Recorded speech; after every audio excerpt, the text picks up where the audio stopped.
Howdy y'all, Caleb here. Saurus warriors in the new book. Is an extra wound enough?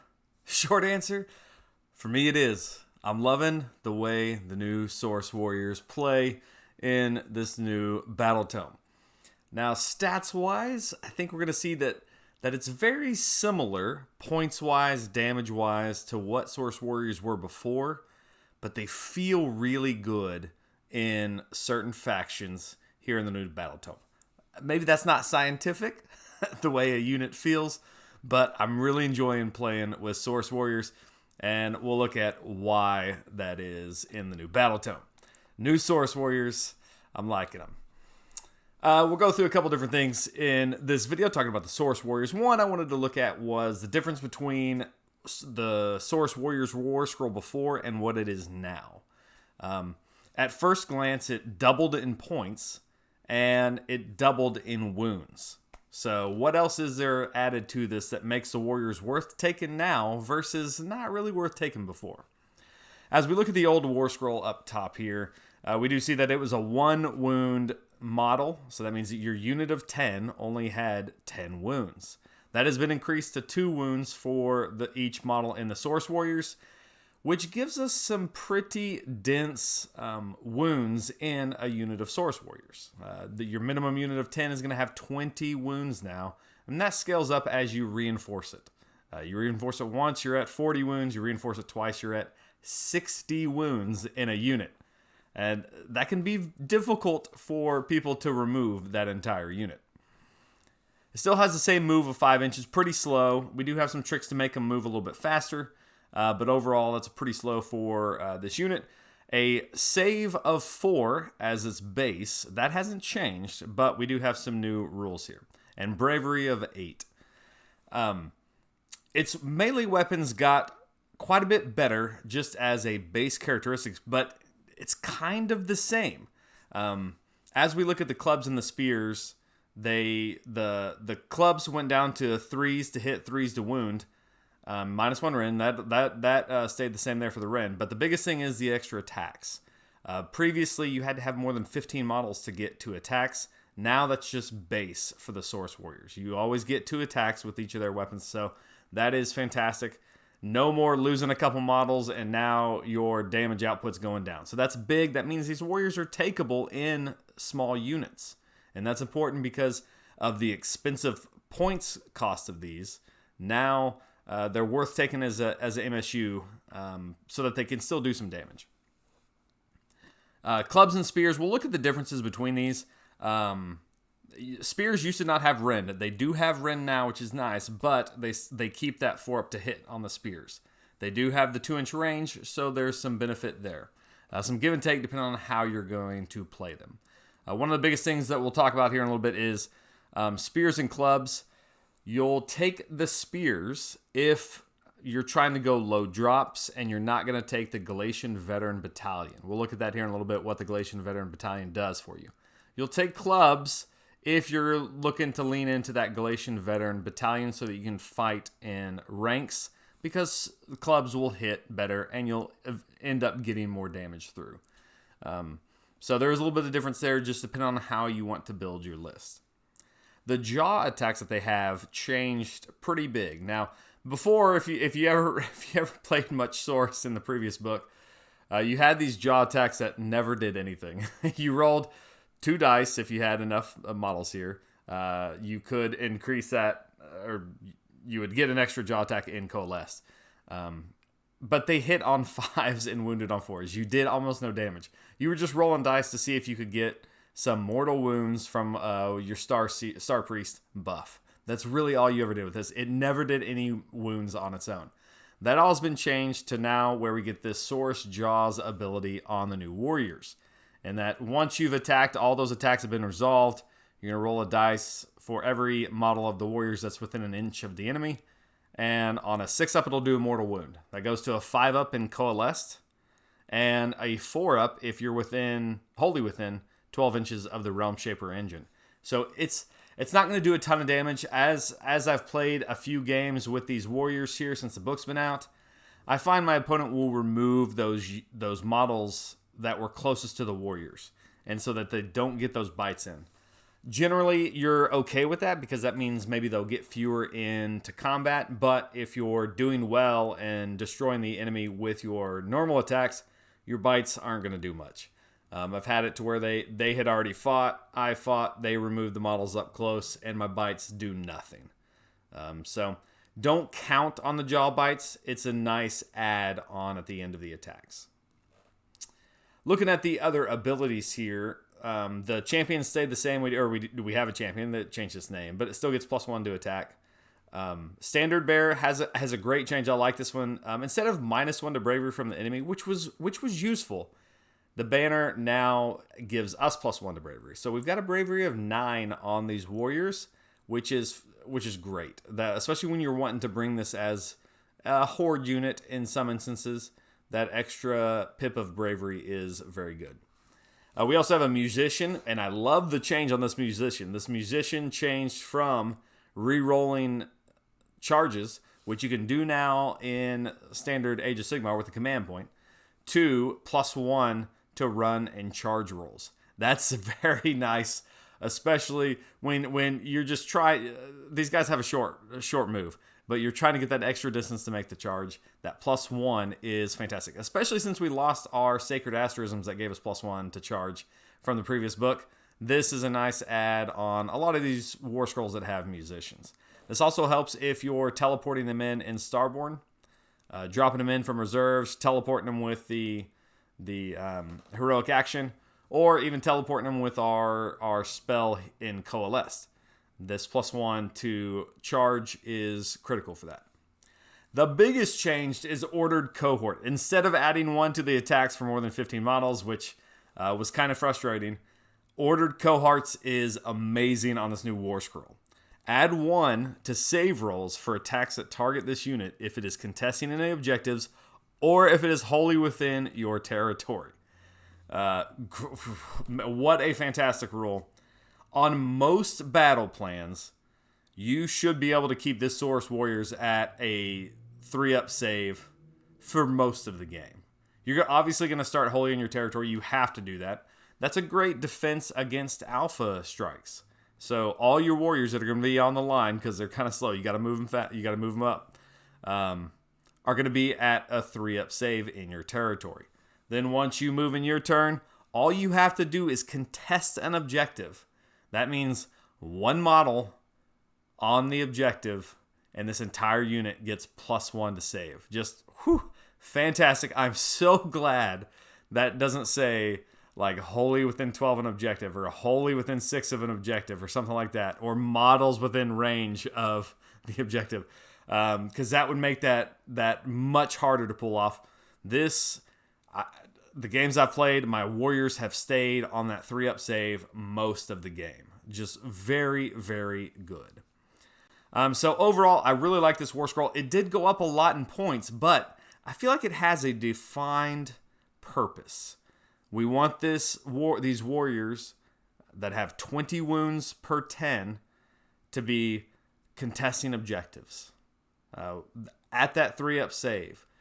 In Coalesce, they're going to be -1 damage. So these things can tank those objectives for you and hold parts of the board that you need them to. That's what their role is being defined as. And I think that kind of goes into what Coalesce and Saurus is going to play like in this new edition.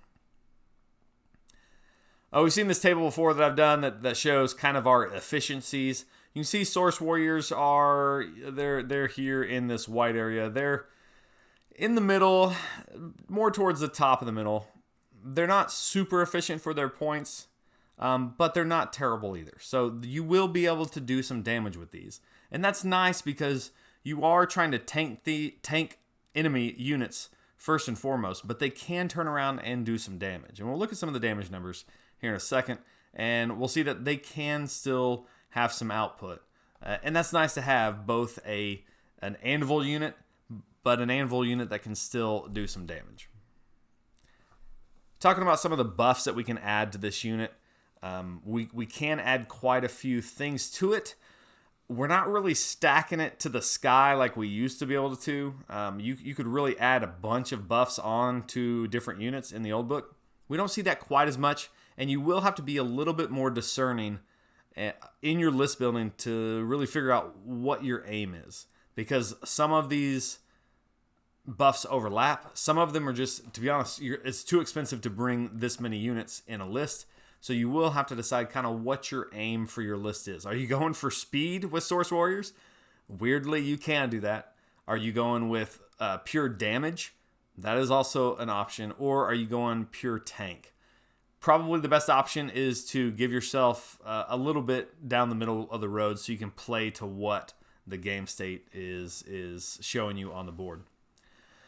So coalesce buffs, Kotal's Claw, which is generally where you're going to end up with Saurus, especially if you're going heavy Saurus, is in Kotal's Claw, because you get +1 to wound rolls if you made a charge move in that same turn. I love this so much better than the old Kotal's Claw, which was +1 to hit. +1 to wound is just amazing, because +1 to wound is hard to get in this game usually. There's not a lot of -1 to wounds. And so getting that +1 to wound is just fantastic for overall damage output, especially since you can get +1 to hit many different ways. Now your to hit and to wound profiles are smoothed out and are usually around that 2s and 2s that really you're searching for. Predatory fighters, you add 1 to bite rolls. I talked about that a second ago. That's the mortal wounds after they fought. You can add 2 to that roll if you're within 12 of the Realm Shaper. Scaly Skin, and this is the rule that, if this didn't stick around, Saurus lists I don't think would be viable for what they are. So Scaly Skin, subtract 1 from damage inflicted by attacks. Amazing for the tankiness of the Saurus Warriors. They already have a bunch of wounds. If you can throw them into units that have high damage, you're going to reduce that effectiveness of those units even further and will just be able to tank for a long time.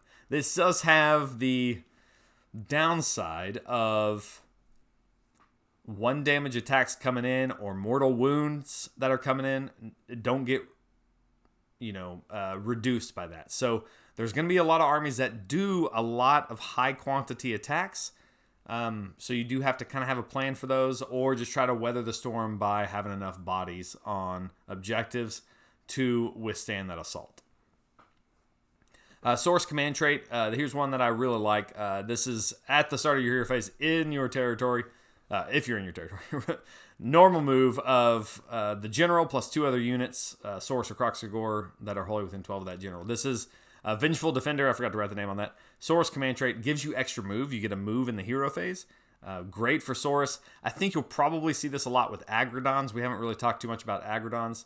Those are the mounted Saurus units.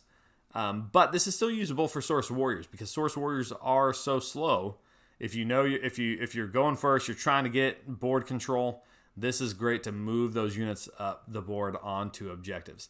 Even if you're going second and they've lined up far enough away, now your warriors are moving a total of 10 inches and then still can charge after that with a +1. So great for movement in your hero phase to compound that on your warriors. We do have some spell lore that's good for the warriors. The Slan spell lore has Empowered Celestite, which casting value of 7, range of 18. Very nice that the range is 18. Add 1 to Ren for Saurus Celestite weapons. A fantastic spell for adding Ren. That means all your clubs and spears are hitting on -2 Rend. That's just very, very juicy there. I find a lot of my Saurus lists,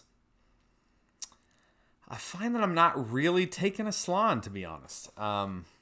It's hard to justify a Slan in... No, it's not hard to justify a Slan in. You can always take a Slan, but without Comet's Call, native on a Slan's Warscroll anymore, you're taking a Slan to cast probably Mystic Shield and one of its spell lores. So you've kind of wasted a little bit of potential there from the Slan. So you've got to take an Empower Celestite, because that's just a fantastic spell for your source. You don't have to take that. The next one's also good. But then you feel kind of like you're wasting some of its spell power. It's almost more of a defensive piece. So I find a lot of my source lists just don't have a Slan. I do run a little hungry on command points without a Slan in there to generate some extra command points. but Saurus does have some ways to mitigate that, which we'll talk about here in a bit. Another spell, Salon spell lore, which is great right now, is the telepathic summons. It is a bit broken. We just did a video on that not long ago, where you can teleport a Saurus unit anywhere on the board back to you wholly within 9 inches of the caster, but you can extend that with a bunch of goofy stuff. I assume that will get FAQ'd at some point to keep you from teleporting within 9 inches of an enemy, and you can't move after the fact.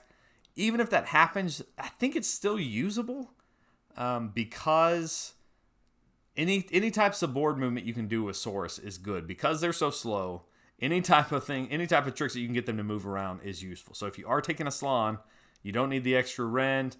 This is still a very viable spell to take in your list. I think you have to plan for it and know what you're going to do with that telepathic summons. Skink spell lore, we have Heavenly Frenzy. Casting value is 7, range of 18. You can run and charge with a unit. This is great. I have taken this in every list I have run with Saurus Warrior so far. Unfortunately, I have failed every single one of those casts. So I've probably tried to cast this probably 10 or 12 times now. Somehow I failed it every time. So it's going to happen at some point, and I'm going to get to tell you how great this spell is. But it does cast on a 7. I find my skinks in the source list. I don't have a lot of bonuses to cast, and that's probably one of the reasons why I'm failing it. 7's not the easiest spell to cast, so I should cast it sometime. But if you're adding run and charge, this is great for warriors, especially if you've already moved them 5 in the hero phase. Now you're giving them run and charge. Now you're moving 5 in the normal. You can run them 6. And you've still got a +1 to run and charge from their Warscroll. So you've got some staggering movement for this horde of warriors that will really jump across the board and alpha strike. I mean, you could alpha strike Saurus warriors. What? So that's pretty cool. Some good movement there.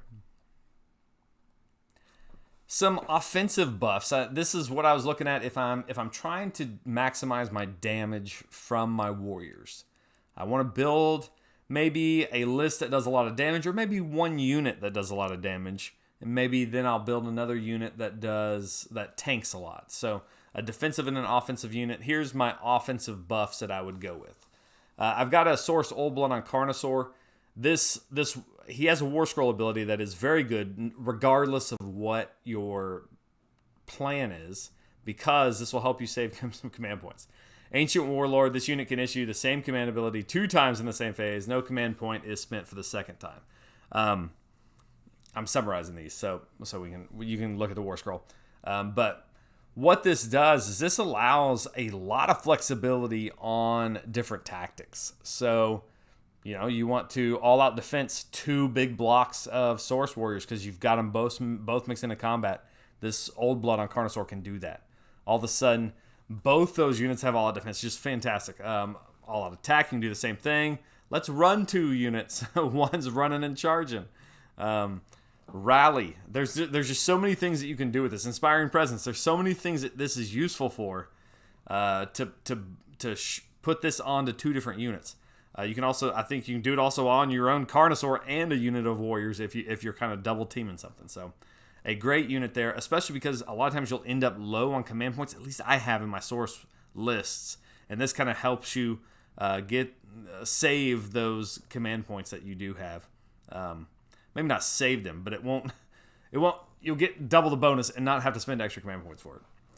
Saurus Old Blood has a great ability. When you issue all-out attack, Warriors or Guard get a +1 to wound also. This is not so much useful if you're charging with these, but as a defensive posture, if you're not using all-out defense for some reason, you want to use all-out attack, maybe you're getting to attack a prime target before they've attacked something else, use this Wrath of the Seraphon, and you'll get +1 to hit and wound, even though you didn't charge. So great for increasing your damage output. The Skink Starpriest Serpent Staff is always a good buff, especially when you have a ton of attacks. Each of these warriors has 2 attacks, so you're going to be getting quite a few in. Let's say you're attacking with 20 warriors. You're talking 40 attacks that you're going to be throwing, 40 dice you're going to be throwing. This ability here, on wound rolls of 6, you do a mortal wound in addition. So an ability that will let you get some damage through the high armor targets. Spawn of Chotek has a shooting attack. Very unreliable, but I find myself throwing this in a lot of lists because it fills that artillery slot. So as I'm building my battle regiment, this slots in nicely to that artillery slot. It's only 125 points, which is inexpensive in our battle tome, unfortunately. So 125 points for this. It's not real. It's not real reliable. It's not reliable at all. It has to do damage, and when it does, you subtract 1 to save rolls. So you're going to hit only about half the time. You're going to hopefully wound. Hopefully they miss their save, which has high rend, and then you'll get some damage through. When that happens, all your warriors are going to be hitting on -2 rend. I think this is a better option in some lists than the Slann with the Celestite spell. Just because this is much cheaper, it can sit back on an objective and shoot from there into different targets. Now, it's not nearly as reliable as the Slann spell, but when it goes off, it'll definitely feel good. Not necessary, but when it goes off, you'll blend through some units. Defensive buffs here. We talked about the Warriors Ordered Cohort. That gives us a +1 to save rolls, which if you play this right, you should basically always have this +1 to save rolls, depending on the board state. But get on those objectives, stay in your territory, and make them come into this unit that's going to have +1 to save. Mystic Shield is still there, so you can get another +1 to save, and All Out Defense is always there for another +1 to save. So you can have these warriors being pretty tanky. You also don't forget about the -1 to damage. And those combined with all these pluses to save you can get can be pretty nice for the tankiness. The Saurus Old Blood can be that ability for using 2 command points. Very good for using all-out defense on multiple Saurus units. Saurus Astrolith can give them a 6-up ward save if they're wholly within 12. A nice little boost to those units. A 6-up ward is great when you have a lot of wounds, and Saurus Warriors have a lot of wounds to go through, so you will have lots of chances to roll those 6s, and this does help mitigate, mortal wounds coming into the unit, which is kind of the Achilles heel of the Warriors, so that does help a little bit. The Troglodyte can subtract 1 from hit rolls to enemies within 9. This is a nice little power pair that could go with it. So you surround this Troglodyte with the warriors, you move them up. Now, anybody coming into it, the warriors are going to be naturally +1 to save. Your Troglodyte will have cast Mystic Shield on them, so they'll be +2. You'll spend All Out Defense on them, and then Troglodyte will make them -1 to hit, and then -1 damage. Just an incredible amount of buffs here for a unit and a hero that can really keep them alive. It's expensive, but very difficult to remove. This King Starseer is a little bit cheaper way to get a big buff to him, but it only happens once per game, and you've got to be real judicious with your use of this. Once per game, apply a 5-up ward save to 1 to 5 units depending on the round. You do have to roll a 2-up for this, but somewhat reliable. If you roll a 1, you roll a 1. That sometimes happens. You're probably looking to use this in turn 2 so that you can put this on to 2 different units, and especially if you're setting up to have the other person take the double turn, so you can get like 2 big blocks of Saurus Warriors with their ward saves, with 5-up ward save, push them into the middle of the board, and force the enemy to engage those units on your terms. Skink Starseer is also a 2 caster, 150 points. Well worth it. I think this little ward save is disappointing. It's only once per game, but if it wasn't once per game, it would probably be a lot stronger, and this unit would probably be a lot more expensive. So use it wisely, and I think you can get a lot of good use out of this, especially on a big old block of Saurus Warriors. I didn't want to hit on Gallatian Veterans real quick. This kind of goes into like spears versus clubs. And Gallatian Veterans is a battalion we have right now, so this may not always exist, but it does currently. This says when a model in this battalion makes an attack with a melee weapon, you can target an enemy unit within half an inch of another model from the attacking unit instead of using this weapon's range attack for that characteristics for that attack. If you do so, the attacking model must be within half an inch of another model from its own unit that is within half an inch of the target. Lots of words here to say you can fight with the second rank. As long as the first rank is able to fight, you can fight with that second rank. You can put up to 4 Gallatian veteran units in this, which they just have to be some type of infantry, which the Saurus warriors are. So they fit very naturally into this Gallatian veterans unit. This allows clubs to really shine on the Saurus warriors. You don't need this battalion if you have spears. Spears can hit already in the second rank because they are a 2-inch range. And so you don't need this battalion. But if you're taking clubs, you want this battalion to really maximize their damage. Unfortunately, all of my warriors have clubs. So I'm going to be looking at this Gallatian Veterans battalion a lot. We'll look at the damage numbers here in a second, and clubs do work out to better damage, so take advantage of it now while this Gallatian Veterans battalion exists. If you're thinking more about the future, spears are probably a safer bet because this battalion might not always exist. I think it's a good thing for the game for this battalion to exist. I'm hoping that this rule eventually becomes part of the core rules. Maybe whenever they give us a new edition of the game or something. But hopefully in the next GHB, this something along those lines continues because I think it's very good for these big units. So clubs if you're taking Gallatian Veterans, spears if you're not. Let's look at some damage here. This is 20 warriors. I'm going to assume 20 warriors are in range. That's 10 able to attack with 10 behind them, either from spears or clubs. I find this is generally the case. A lot of times I'm at like 18, 17, somewhere in there. But I'm pretty close to 20 warriors in range. And that's usually whether if you're taking 30 in a big unit or 20 warriors total. So I'm able to get quite a few of these in range with Gallatian Veterans or with spears. We can see our average damage with no buffs here. We've got 12 damage from 20 warriors versus a 4-up save and 15.5 from the clubs. Clubs, as we look at all these damage profiles, clubs end up being better on just about all of these damage profiles. So clubs are better, but if you build them as clubs, don't hate me if they change Gallatian Veterans later and we don't have access to that. And now we got to redo all of them on spears. So it is possible. If we add +1 to hit from all-out attack and +1 to wound from either charging in Kotal's Claw or Old Blood, we can see our damage increase significantly there, up to about 22 versus a 4-up save on the clubs.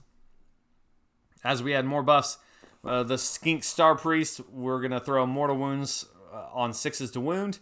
And we can see we can get quite a bit better on the lower end, especially because we're getting some wounds through. You can see that's about a 50% increase over the 2-up save on the previous one. So those Mortal Wounds do help a lot, especially if you're trying to bust through a tough unit on the opponent's army. So Star Priest, always a great unit to take. It's been in a lot of our lists for quite some time.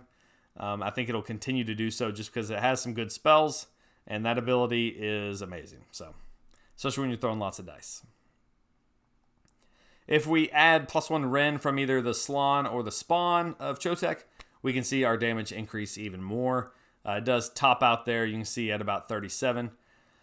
In general, as I was going back and looking at the old warriors, we could actually get the old warriors to quite a bit more damage, but it did take a lot more effort, and I think it was kind of unreasonable. Here, I think we're looking at pretty reasonable buffs. We're talking about, 1 command point spent and a couple of abilities. 1 from the Star Priest, +1 Ren from something else. So it's not that difficult to get that type of output from this unit with not a whole lot of support. I have a couple of lists here. This one right here is one that I've enjoyed. I've played 2 games with this one so far. I've played a couple of different lists, trying to feel my way around these warriors. I like this one because it has a little bit of variety, and it has a little bit of play in a couple of different areas. So, Kotal's Claw, so I can get that +1 to wound on charges. My leader, my general, is a Saurus Old Blood on Carnosaur, and I've given him the command trait Prime War Beast and Artifact Blade of Realities. I went with these two because it's a great combo to give that Carnosaur some more damage. Prime War Beast will give its attacks, mount attacks one more attack, which really you're just looking for that Jaws, the big one that does 5 damage. And it does have -2 rend now. Thank you. Artifact Blade of Realities gives you extra rend on the Saurus Old Blood Spear, which isn't a bad weapon now. I mean, it has 5 attacks, so now you're getting, instead of -1 rend, you're getting -2. And if you're going up against a hero, you get extra damage on that attack too. So a nice to have there, but it makes this Carnosaur pretty punchy for what it does. I waffle a lot. I've played some where you give them the command trait for an extra save, and the movement or scoring the objectives. Those are all great, and I love the +1 to save. That on my Carnosaur is fantastic. I really like that. Keeps them alive a lot longer. 3-up save just feels right on a Carnosaur. But I like this, that I've already got enough defense in this list. I kind of wanted something that can do a bit of damage, and the Carnosaur can. Skink Star Priest, I've got there to buff up some of the warriors with the spell Heavenly Frenzy for that run and charge. Aspect of Champion Tunnel Master just to keep them where I need to go. And a Skink Starseer with Heavenly Frenzy. I do kind of like the Tunnel Master on the Starseer, because once you've popped his ward save, you kind of feel free to send him off to go like grab an objective to fulfill a battle tactic or something. But I put him here on the Star Priest just to make sure he stays where I need him to go with the warriors, especially if the warriors are running and charging, and I want to keep him up there for the next turn. My battle line, I do have 60 Saurus warriors in this list, 2 units reinforced, and 2 units that are just minimum units. I feel like a unit of 20 warriors is kind of the sweet spot. You can go up to 30, and that gets pretty expensive, and I feel like I don't quite need those extra 10 in that unit as often as I need another unit putting pressure on the board. So I like those 2 MSU units because I can send them off to go hold objectives. I can leave one at home to hold an objective if I need to. And it's still 20 wounds on a 3-up save at -1 damage. That should be fairly difficult to get through, especially for units that are like flankers or trying to take objectives, that type of thing, on the edges. They can usually hold their own long enough for reinforcements to arrive. So I like those MSU units. 20 warriors feels good. I'm able to take quite a bit of damage with those guys and still punch back. So I think I kind of like the 20-man blocks for their price point better than the 30-man. I also included a 5-man unit of Hunters of Huanche with Stone Star Bolas. 90 points, fit in here great. Gives me basically a desecrate the land battle tactic. If I have to go first in turn 1, this gives me an easy battle tactic, usually, depending on the board, of course. Also, there's one in a battle tactic in the book where, what is it? I think an objective an enemy controls if you control it at the end of the turn with skinks. So normally you won't have access to that battle tactic in Kotal's Claw because you're not going to take a lot of skinks. This is a way to get that's pretty easy. Very good, just teleport, board control. Even if neither one of those 2 things happen, your enemy is going to be playing a little bit differently because they know you have a unit off board that can come in and steal their home objective, come in behind them, mess up their game plan a little bit. I also have an artillery slot for Spawn of Chotek, and that kind of fills out my battle regiment. For 1 drop, 1980 points, and it comes in at 159 wounds. I was surprised at how many wounds this list had in it when I didn't feel like I was completely spamming the warriors as much as here in a second, even though we still have, 60 Saurus warriors for 120 wounds of Saurus warriors. So it is a pretty hefty wound count in this list. Especially, I ran a whole lot of Thunder Lizards in the past book, and I never cracked, 150 wounds in those lists. So it kind of feels good to hit that 150 wound mark, especially when most of this list is at -1 to damage. So I feel like a good overall list here. You do have enough points in here that later on, as Agrodons are released, you could very easily swap out the MSU units of warriors if you wanted to add some Agrodons to that. So that would be a nice addition there. And that would give you a little bit of speed, some flanker units if you wanted those. And you still have your 2 core units of warriors. So that's probably where I'll upgrade first, maybe. I did want to do one more list here, and this one is more of a how many warriors can I fit in a list? How many wounds can I get? So this probably isn't a serious list, but it sure does sound like fun. Saurus Old Blood is my general with thickly scaled hide, so that he's on a 2-up save, basically.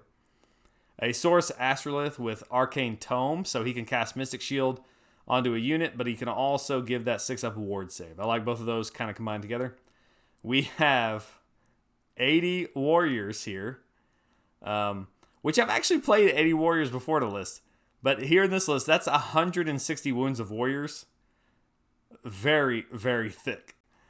We've also got a spawn of Chotek there just to fill out that last 125 points, because that's what I had left over. And we're talking 181 wounds. Exactly 2,000 points. Man, I was struggling. I was trying to get to 200 wounds. That was kind of what my goal was, to get to 200 wounds, but I couldn't do it. Let me know if you can come up with a list that has 200 wounds. I didn't want to add skinks in there. Maybe I could have gotten it if I had added some skinks. Take out, the spawn and the Astral, add some skinks. Would that get me? I don't think it'd get me there. But maybe. Give me the 200 wounds in the comments. Give me a list with 200 wounds. All right, guys, that's my Saurus Warriors. I'm a big fan of this list here. I'm going to play this one here pretty soon. Again. I've already played it once or twice. And let me know what your thoughts are on the Warriors. Do you like the new Warscroll and how they play? I'm a big fan. I don't think they're overpowered, but it is going to be an attrition-style army, I think, with the Warriors in your list. So, fun times. Fun times. All right, guys. We'll see you on the next one.